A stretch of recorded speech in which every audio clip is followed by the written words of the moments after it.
Hi friends, welcome back to Jaya సvantaillu అండి. ఈరోజు మనం బెల్లం వేసి మినిప్స్ నూడిల్స్ చేస్తున్నామండి. మినపప్పుతో కేజీ పప్పు తీసుకున్నామండి. మినపప్పు కేజీ బెల్లం అండి.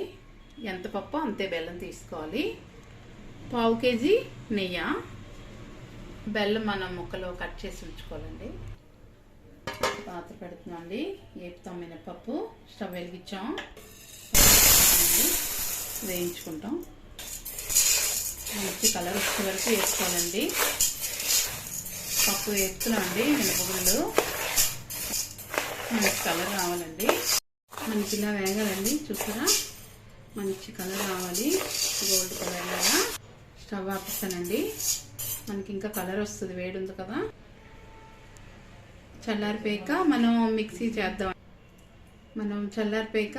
చేద్దామండి. చల్లారి పెట్టుకుంటాం.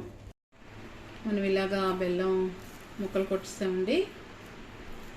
మన పప్పు చూసారా ఎంత మంచి కలర్ వచ్చిందో. ఇలా వేయించాలండి. మనం పప్పు వేగినప్పుడు మంచి వాసన వస్తుందండి. మీకు తెలియకపోతే ఇంత మంచి కలర్ వచ్చినప్పుడు మంచి వాసన వస్తుంది, పప్పు వేగిందని అర్థం అండి. మిక్సీ చేసుకున్నామండి మనం మినపప్పుని. మరి కొద్దిగా మన బొంబాయి రవ్వ కన్నా ఇంకా సన్నగా బాగా చేయాలండి. మిక్సీ చేద్దామండి.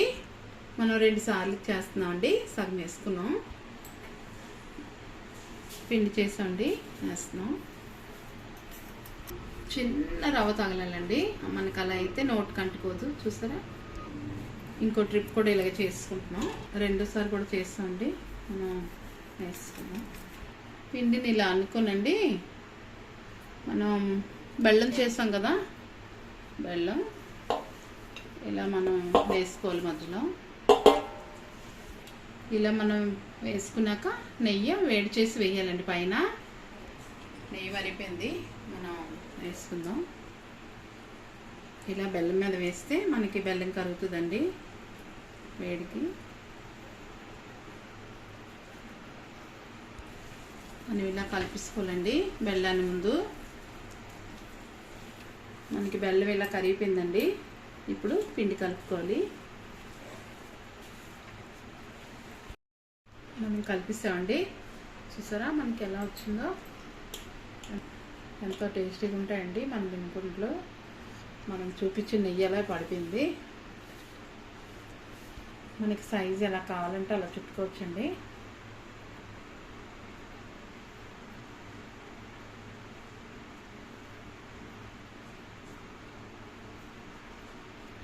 ఇలా అన్నీ చేసుకోవాలండి.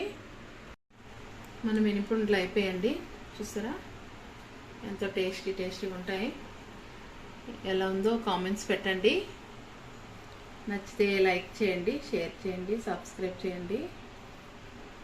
బాయ్ ఫ్రెండ్స్, నెక్స్ట్ వీడియో కలుద్దామండి.